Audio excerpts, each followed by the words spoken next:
gente continua falando desse assunto com a Maíra Guedes, porque a informação que a gente aguarda aqui em Brasília é a chegada do corpo do médico até o Distrito Federal, do Dr. Roland. Maíra, o que a gente sabe sobre isso? O corpo dele já chegou?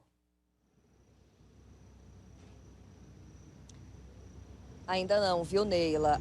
Estamos na guarda, né, de que o corpo do médico Roland Montenegro, de 70 anos, chegue ao Distrito Federal. A informação foi repassada pelos familiares ao Sindimédicos, o Sindicato dos Médicos aqui do Distrito Federal. O sindicato também está acompanhando todo esse traslado. Deve chegar aqui hoje no Distrito Federal e o enterro deve ser realizado amanhã, terça-feira. A gente acompanhou na reportagem aí todas as informações relacionadas a esse acidente. Foi um acidente que aconteceu no momento da decolagem, chovia bastante e o médico aqui do Distrito Federal era um dos passageiros desse avião, um avião fretado que funcionava como táxi e estava, nesse caso, fretado para que as pessoas pudessem fazer um programa de pesca esportiva. Saíram de Manaus com destino a Barcelos e acabou acontecendo esse acidente. As 12 pessoas que estavam lá dentro, mais os 2 tripulantes, não resistiram ao acidente, Neila.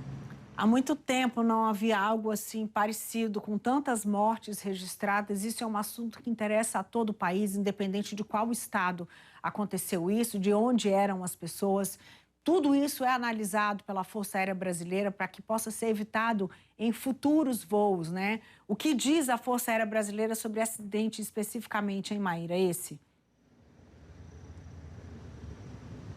Bom, a Força Aérea Brasileira se pronunciou explicando tecnicamente o que é feito nesses casos, porque é uma aeronave particular, né? É uma aeronave que foi fretada, porém deve sim toda a satisfação, devem todos os equipamentos de segurança também devem ser reportados à Força Aérea Brasileira. E nesse caso, mesmo sendo uma aeronave particular, o CENIPA, que é o órgão ali da Força Aérea Brasileira que acaba investigando acidentes, também entrou nesse caso para poder olhar as condições desta aeronave, saber se estava tudo dentro do que é exigido por lei e também entender o que aconteceu para apontar, então, as causas desse acidente, Neila. Importante a gente ressaltar que a própria empresa também se pronunciou, a empresa responsável por essa aeronave se pronunciou, dizendo que cumpria todas as exigências necessárias. Isso também vai ser levado em consideração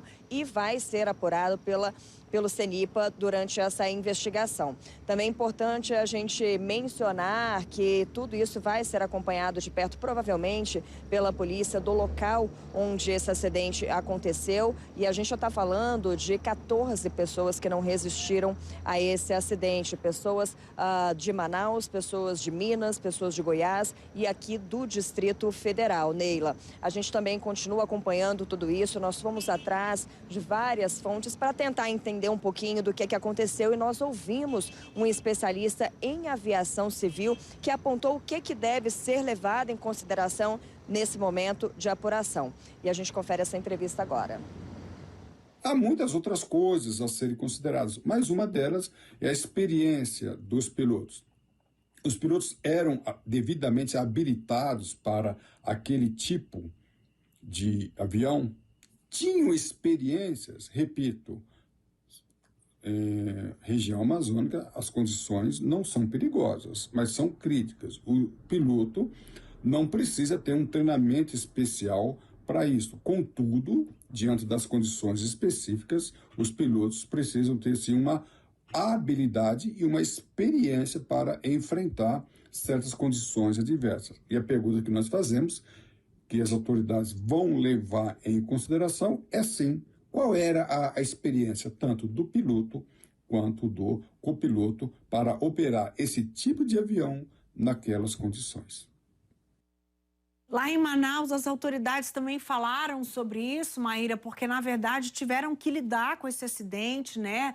Lá na cidade, lá no estado, tiveram que lidar com o pós, com toda a infraestrutura para poder atender no local do acidente. Então, assim, o que disseram a respeito disso, que vai ficar marcado na história do estado? Sem dúvida. Inclusive, o governo de Manaus se pronunciou, o Wilson Lima, governador, também se pronunciou a respeito disso e disponibilizou todos os equipamentos ali necessários para que o transporte e também a guarda desses corpos seja feita. Inicialmente, os corpos ficaram num ginásio lá de Manaus, onde estavam sendo acompanhados por os órgãos competentes, e o transporte desses corpos também foi feito pelo governo de Manaus, viu, Neila? Então, houve todo um suporte, esse suporte ainda está sendo prestado e o governo, além de dar esse apoio, claro, também sentiu bastante por essas mortes.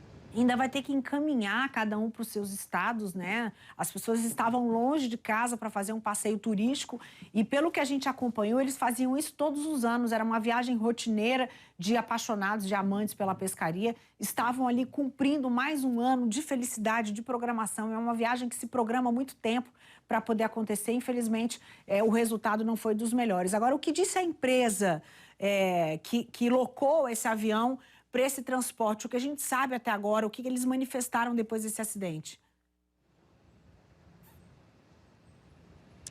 Neila, a empresa responsável por esse avião, por essa aeronave, ela também emitiu uma nota lamentando o que aconteceu, explicando que esse acidente se deu justamente no momento da decolagem, né, da aterrissagem, na verdade, que estava chegando a seu destino. Salientou que chovia bastante na hora e fez questão também de mencionar que todos os equipamentos de segurança estavam de acordo com o que é exigido. Então, esse foi o posicionamento da empresa até o momento com relação a esse acidente. Muito obrigada, Maíra. A gente vai seguir aqui. Será que dava para ter levantado o voo? Estava tudo certinho, o tempo foi que não ajudou? Será que já dava para saber antes que o tempo ia mudar? Será que ele já estava daquele jeito? Tudo isso é o que vai ser investigado. A gente percebe aí que não estava chovendo, né? Estava ventando, mas não estava chovendo. Então, as informações preliminares que eles tinham a respeito do tempo, do clima, será que poderia ter evitado tudo isso? Isso é objeto de investigação pelo CENIPA, pela Força Aérea Brasileira, e ao longo da semana novas informações devem chegar e, é claro, a gente vai atualizar vocês que estão aqui. Nossos sentimentos aos familiares de todas as pessoas que estavam nesse voo, sobretudo do Dr. Roland, que estão aqui em Brasília, que vivem aqui e que estão sentindo essa perda neste momento, pacientes, amigos e familiares.